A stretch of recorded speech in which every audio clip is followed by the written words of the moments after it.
आइए हमारे प्रिय भागवत प्रेमियों, मैं आपके सामने एक बड़ी ही सुंदर कथा लेकर के आया हूँ और श्री सुखदेव जी के बारे में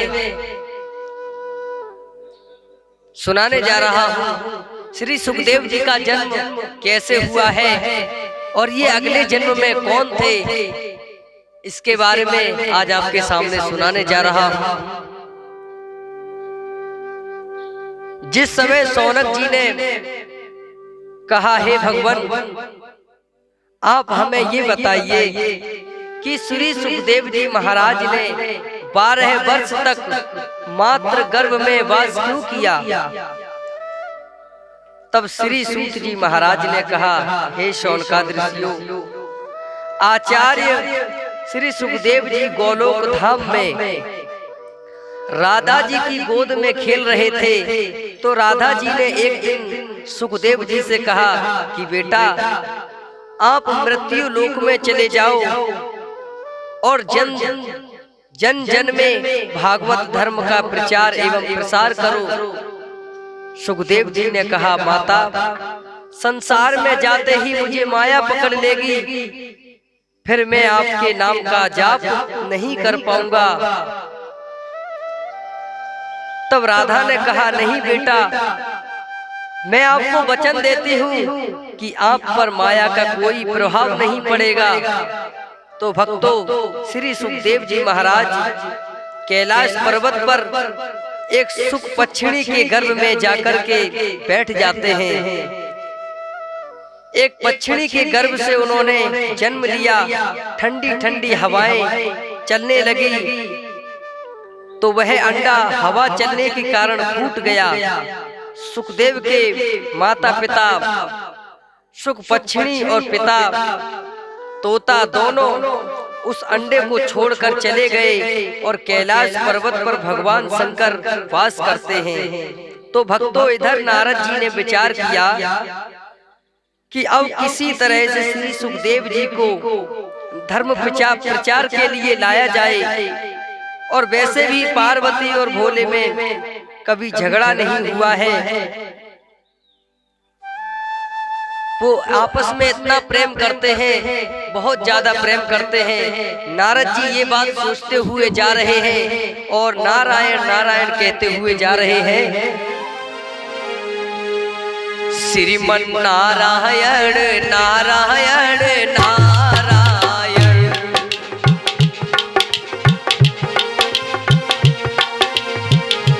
श्रीमन नारायण नारायण नारायण,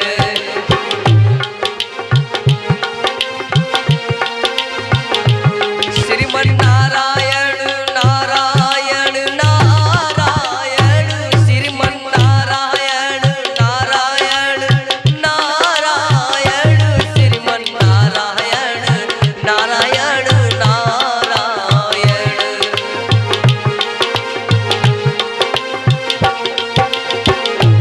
अजमन नारायण नारायण नारायण, अजमन नारायण नारायण नारायण, श्रीमन नारायण नारायण नारायण।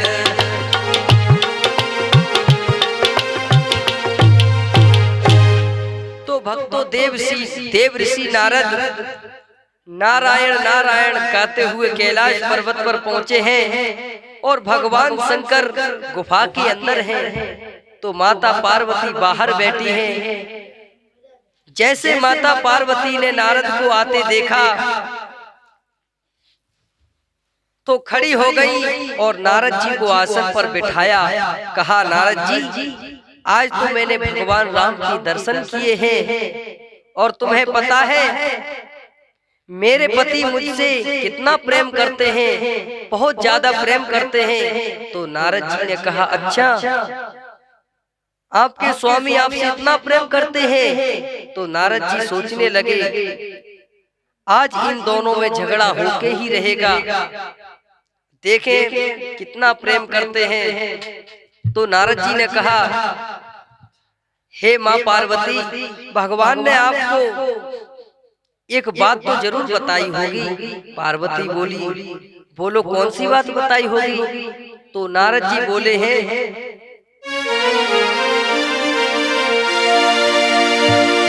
अरे भोले की जटाओं में, भोले की जटाओं में किसके मुंडन की माला है? भोले की जटाओं में किसके मुंडन की माला है?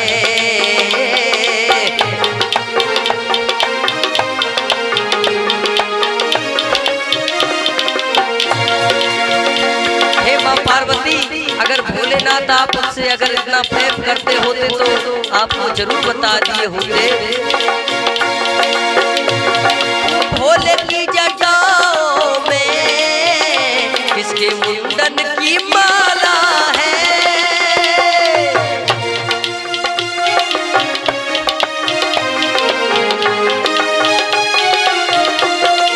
भोले की जटाओं में किसके मुंडन की माला है?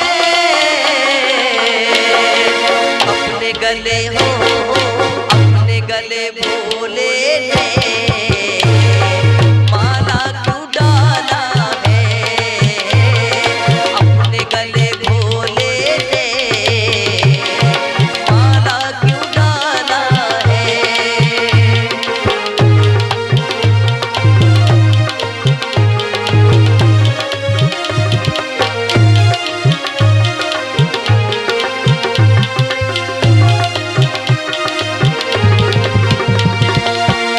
वो तो भोला है भंडारी और दीनों का हितकारी।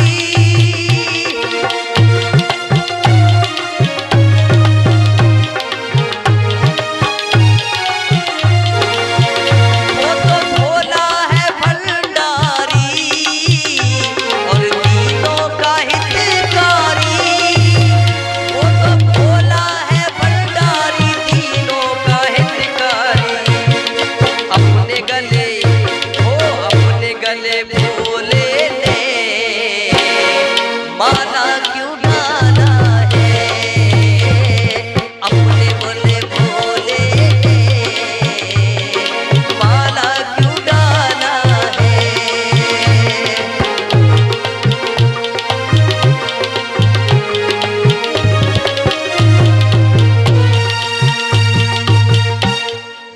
नारद जी कहने लगे, आपने भोले बाबा ने कभी ये बात बताई कि भोले शंकर जी के गले में जो मुंडों की माला है वो किसकी है?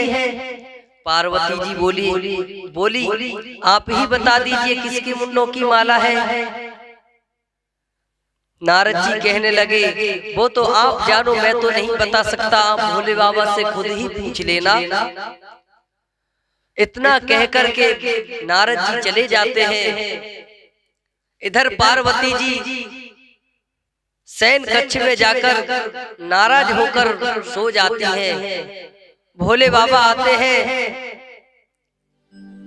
कि पार्वती जी आप इतना आज नाराज क्यों हैं? पार्वती जी कहती है, आप हमसे बोलिए मती, मैं आपसे नहीं बोल रही हूँ। भोले बाबा कहते हैं, अरे बात तो होगी, कुछ ना कुछ बात तो होगी, क्यों नाराज हैं आप?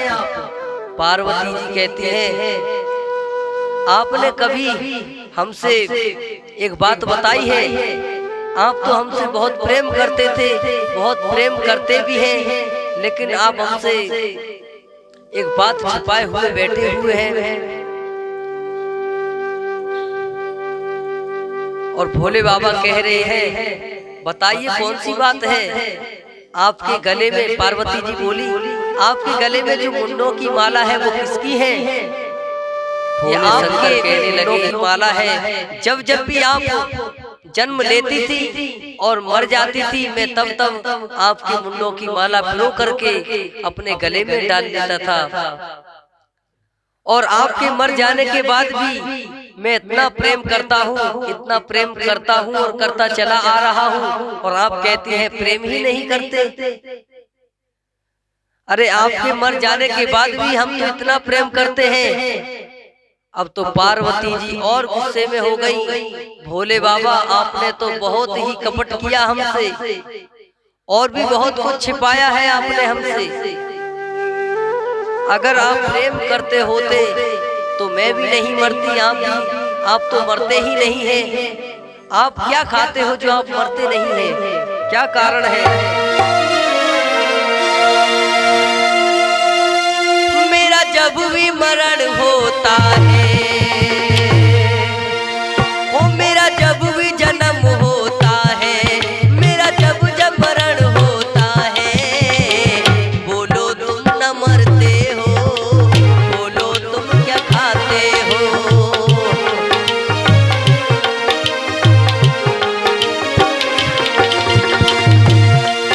मेरा जब भी जन्म होता है, मेरा तब तब मरण होता है, मेरा जब भी जन्म होता है, मेरा तब तब मरण होता है, तुम क्यों न मरते हो, बोलो तुम क्या खाते हो, तुम क्यों न मरते हो, बोलो तुम क्या खाते हो।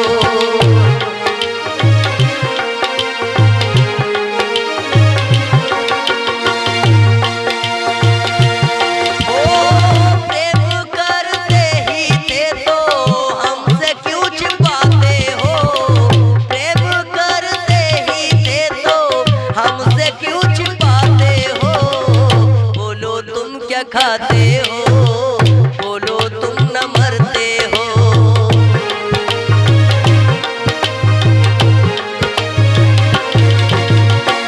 बोलो तुम न मरते हो, बोलो तुम क्या खाते हो, बोलो तुम न मरते हो, बोलो तुम क्या खाते हो। पार्वती बोली, आपने हमसे इतना बड़ा छिपाया, आप नहीं मरते और मैं जब जब जन्म लेती हूँ मुझे मरना पड़ता है।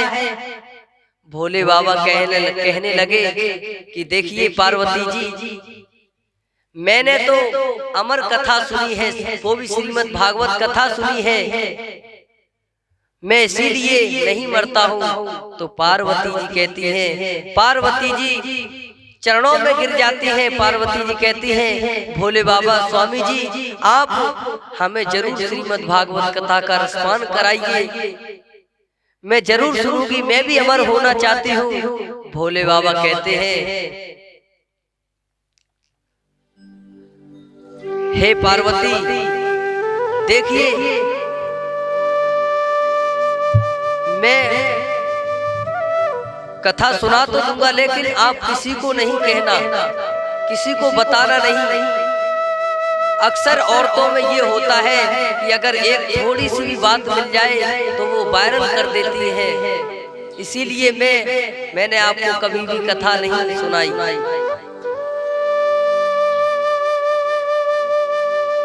और भगवान शंकर कहते हैं, देखिए पार्वती आप अगर कथा सुनना ही चाहती हो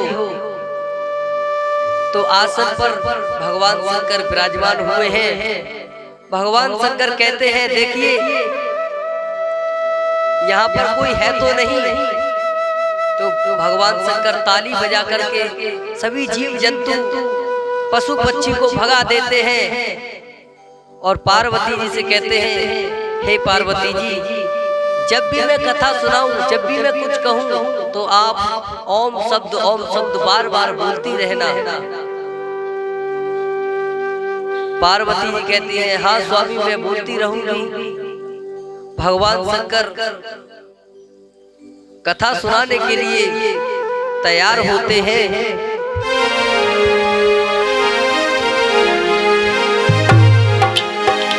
और महाआसन पर महादेव जी बैठे आसन मार, महाआसन पर महादेव जी बैठे आसन मार। अमर कथा जब लगे सुनाने गोरा को त्रिपुरार, मैया के तो पड़ गए सोता, जब भगवान शंकर कथा सुनाते सुनाते आज बीच में माँ पार्वती जी को नींद आ जाती है। इतनी मीठी कथा है, इतनी मीठी कथा है जो माँ पार्वती को सुनते सुनते नींद आ जाती है।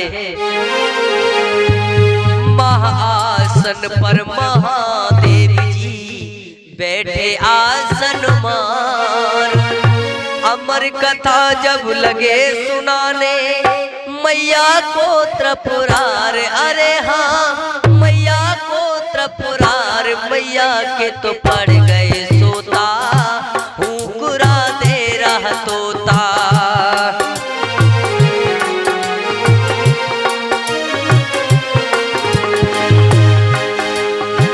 इधर कथा के प्रभाव से अंडा फूट जाता है और उस सुख ने जो उस अंडे में से सुख निकलता है, भगवान शंकर ने शुरू में कहा था कि हे पार्वती जी, आप मैं जब भी कथा कहूँ आप ओम शब्द बोलती रहना।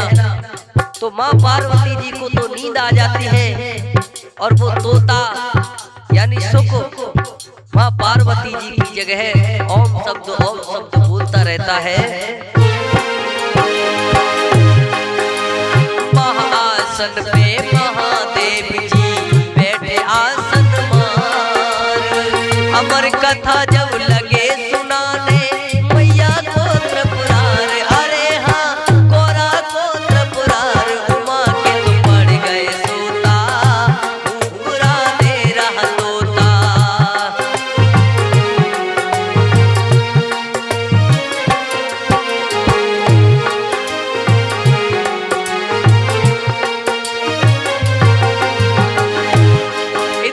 बाबा को पता भी नहीं है कथा कौन सुन रहा है, माँ पार्वती जी को तो नींद आ जाती है। अरे भोलेनाथ शंकर ने गौरा को कथा सुनाई,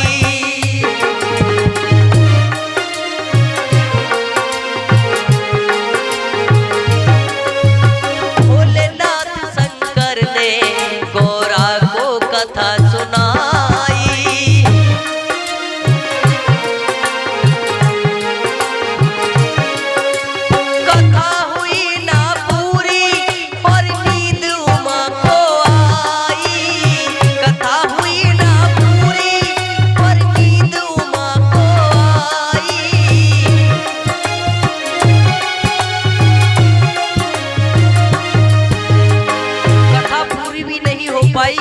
और माँ पार्वती जी को नींद आ जाती है और कथा हुई ना पूरी और नींद उमा को आई।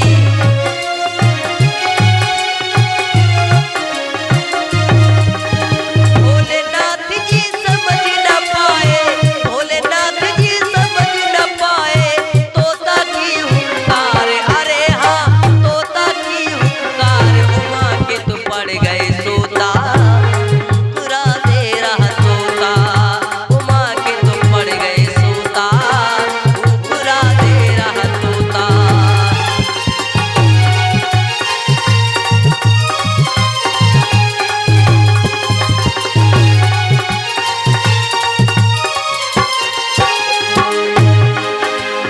महाआसन पे महादेव जी बैठे आसन मार, महाआसन पे महादेव जी बैठे आसन मार, अमर कथा जब लगे सुनाने गौरा को त्रिपुरार। अरे हाँ गौरा को त्रिपुरार, उमा के तो पड़ गए सोता, हुकुरा दे रहा तोता।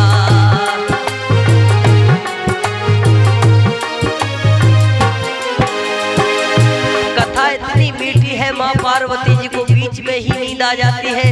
इधर सुख हुंकार दे रहा है माँ पार्वती जी की जगह। तोता की इतनी मीठी आवाज है भोलेनाथ समझ भी नहीं पाए, इतनी पतली आवाज है।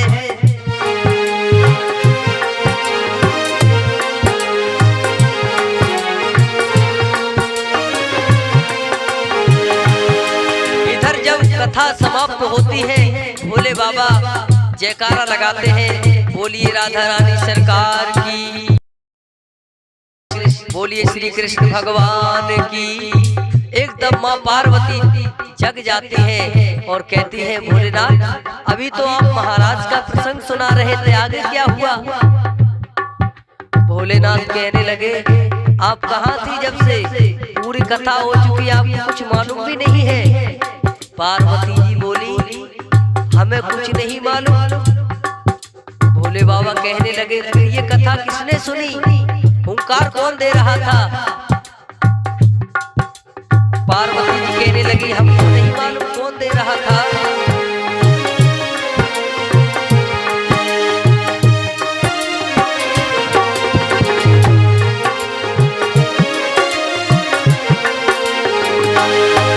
जब नींद से गोरा जागी अफसोस हुआ है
कथा सुनते सुनते हमें नींद आ गई, हमको नहीं मालूम गलती हो गई। भगवान से बोले तुमको नहीं मालूम, तुमने हुक्रा नहीं दिया, फिर ये हुक्रा किसने दिया? तुम्हारे अलावा कौन था जो कथा सुनी है उसने? मैंने तो सभी जीव जंतुओं को भगा दिया था, सब भाग गए थे।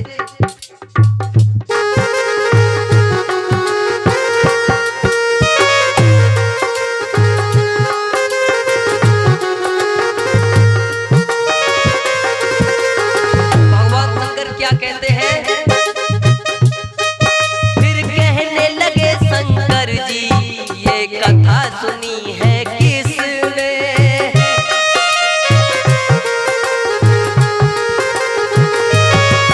फिर कहने लगे शंकर जी ये कथा सुनी है किसने?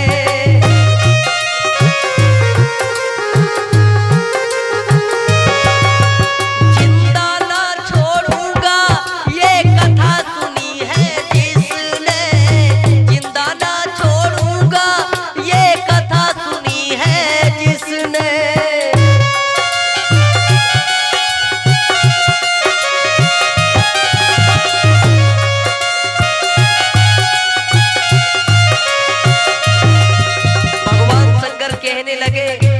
कथा जिसने भी सुनी होगी मैं उसे जिंदा नहीं छोड़ूंगा, उसने चोरी से कथा सुनी है।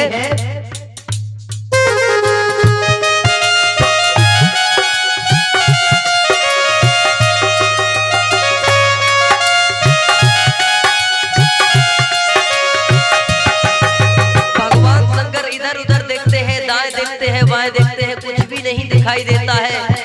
जैसे जैसे ही भगवान शंकर ने पीछे की ओर मुड़ करके देखा तो तोता बैठा हुआ है। जैसे ही भगवान शंकर को तोता को देखते हुए आंखें लाल पीली हो जाती हैं। तोता देख करके उड़ जाता है, भाग जाता है।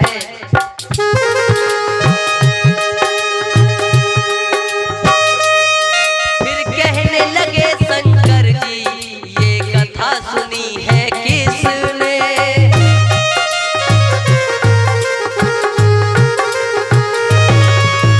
जिंदा ना छोड़ूंगा, ये कथा सुनी है जिसने। जिंदा ना छोड़ूंगा, ये कथा सुनी है जिसने।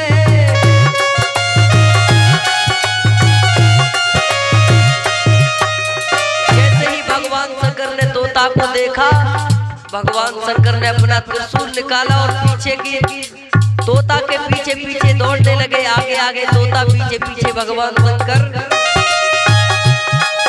और आगे है आगे तोता दौड़े, आगे है आगे तोता दौड़े, पीछे शिव भगवान। अरे हाँ, पीछे शिव भगवान। उमा के तो पड़ गए सोता, हुकुरा दे रहा तोता। उमा के तो पड़ गए सोता, हुकुरा दे रहा तोता।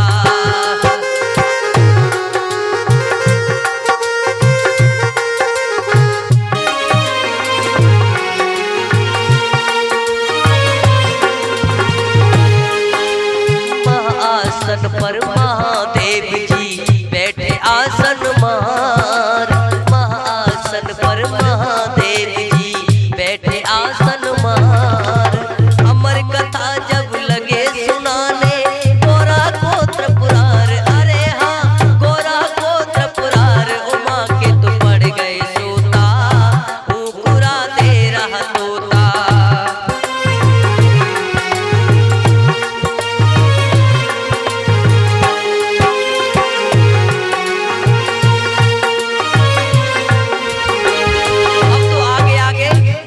आगे आगे तोता है, पीछे पीछे भगवान शंकर। और इधर कैलाश पर्वत के नीचे वेद व्यास जी की कुटिया पड़ती है। वेद व्यास जी की पत्नी बिटिका अपने स्वामी से बातचीत कर रही है। कह रही है, हे स्वामी, हमारे तो कोई पुत्र भी नहीं है। विधाता ने हमारे साथ में क्या किया है? हमने क्या बिगाड़ा है जो हमको पुत्र भी नहीं देखने को मिला? वेद व्यास जी कहते हैं, देखिए, ये तो भगवान की महिमा है। जो वो करेंगे वही होगा, उससे आगे हम कुछ भी नहीं कर सकते हैं।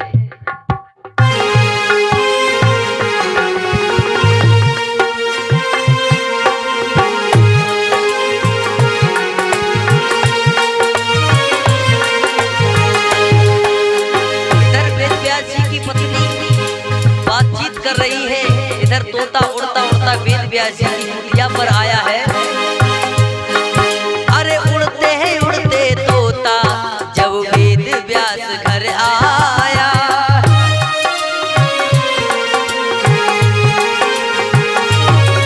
अरे उड़ते हैं उड़ते तोता, जब वेद व्यास घर आया।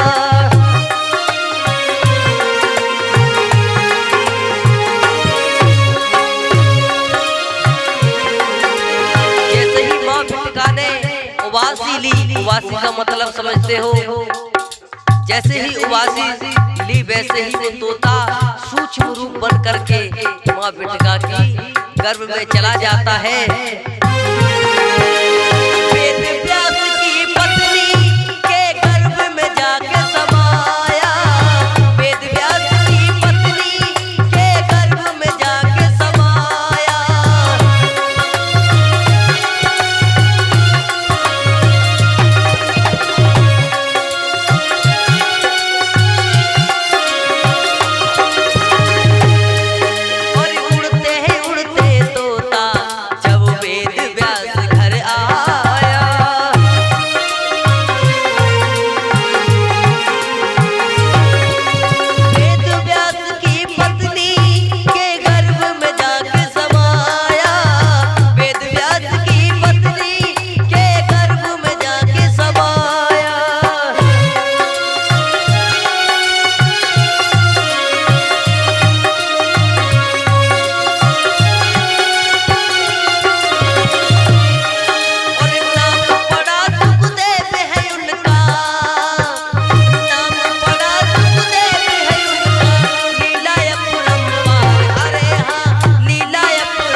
माँ बिटका की गर्भ में जाकर के सूक्ष्म रूप बन करके छिप जाता है। भगवान शंकर गुस्से में दौड़े दौड़े पीछे से त्रिशूल लेकर के आ रहे हैं। भगवान शंकर वेद व्यास जी की कुटिया की तरफ आए हैं। भगवान शंकर बोले हैं, वेद व्यास जी बाहर आओ, बाहर तो निकल के आओ। इधर वेद व्यास जी बाहर आए हैं। कहने लगे, अरे आप आज कैसे आए हैं यहाँ पर, क्या कारण है? तो भगवान शंकर कहने लगे, आपके घर में हमारा चोर घुसा हुआ है, चोर छिपा हुआ है। वेद व्यास जी कहते हैं, अरे तुम्हारा कोई चोरी कैसे कर सकता है? तुम्हारे पास ना सोना ना चांदी, और तुम जो भी पहनते हो सर्प बिच्छू कीड़े मकोड़े पास रखते हो, क्या चुरा सकता है? भगवान शंकर कहने लगे, नहीं, उसने चोरी से कथा सुनी है। कहने लगे, वो भी उसने पीछे बैठ कर के सुनी है, इतनी गलती है उसकी। वेद व्यास जी कहने लगे, कथा पीछे बैठ कर के सुनी है? हाँ महाराज, उसने पीछे बैठ कर के सुनी है, और मैंने ताली भी बजाई, सब पशु पक्षी भाग गए, फिर भी ये तोता नहीं भागा। और ये माँ पार्वती जी की जगह कथा सुनता रहा। माँ पार्वती जी को तो नींद आ गई थी, उनकी जगह ये सुनता रहा, इसकी ये गलती है। वेद व्यास जी कहने लगे, देखिए ये तो पहले ही राधा रानी के हाथों, राधा रानी के मुंह से कथा सुन चुका है, ये पहले से ही अमर है, आप इन्हें मार नहीं सकते हैं। भोले शंकर बोले, नहीं, इसने चोरी से कथा क्यों सुनी, मैं इसे जिंदा नहीं छोड़ूंगा। वेद व्यास जी कहने लगे, हे भगवान, ये तो पहले ही अमर हो चुके हैं, इन्हें कोई नहीं मार सकता है, ये मर भी नहीं सकते हैं। तो भोले शंकर जी वहां से चले जाते हैं। कुछ समय बीत जाने के बाद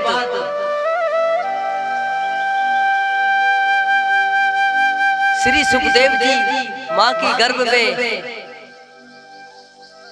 राधे राधे कहता है, राधे राधे कहता है। तो एकदम एक दिन बिटका रानी यानी बिटका माँ अपने पति से यानी वेद व्यास जी से बोली है, स्वामी जी, मेरे गर्भ में ये जो गर्भ है ना, इसमें आवाज आती है राधे राधे राधे राधे। तो वेद व्यास जी कहते हैं, बेटा आपको बहुत ज्यादा समय हो गया है, आप बाहर आ जाइए। तो श्री सुखदेव जी महाराज कहते हैं, नहीं, मैं बाहर अभी नहीं आऊंगा, जब तक ये पूरा संसार निर्मोही नहीं हो जाएगा तब तक मैं बाहर नहीं आऊंगा। सभी देवी देवता उनसे विनती करते हैं, हे श्री सुखदेव जी आप बाहर आ जाइए, आपको ज्यादा समय हो गया है। फिर 12 वर्ष बाद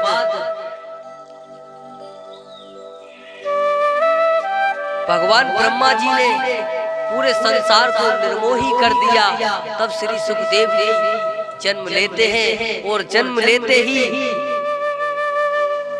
वो संन्यास धारण करके निकल जाते हैं। आगे आगे बेटा श्री सुखदेव जी और पीछे पीछे वेद व्यास जी जा रहे हैं, आवाज लगा रहे हैं, बेटा रुको तो, आप कहाँ जा रहे हैं? श्री सुखदेव जी महाराज कुछ भी नहीं सुनते हैं और वो चले जाते हैं। वेद व्यास जी सोच में पड़े हुए हैं, अरे पुत्र ने तो हमारी बिल्कुल भी नहीं सुनी। और यहीं से इनका नाम श्री सुखदेव जी पड़ा है। ये कथा जब तक श्री सुखदेव जी के जन्म के बारे में जब तक नहीं जानकारी होती है, तब तक श्रीमद् भागवत कथा कहना या सुनना शुभ नहीं होता है। इसीलिए मैं अपनी वाणी को विराम देता हूँ और एक भजन लेकर के चल रहे हैं।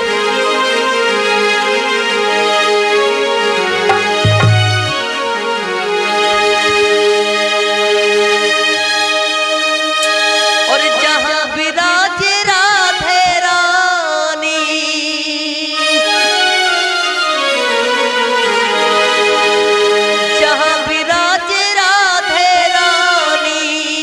अलबेली सरकार सवरिया ले चल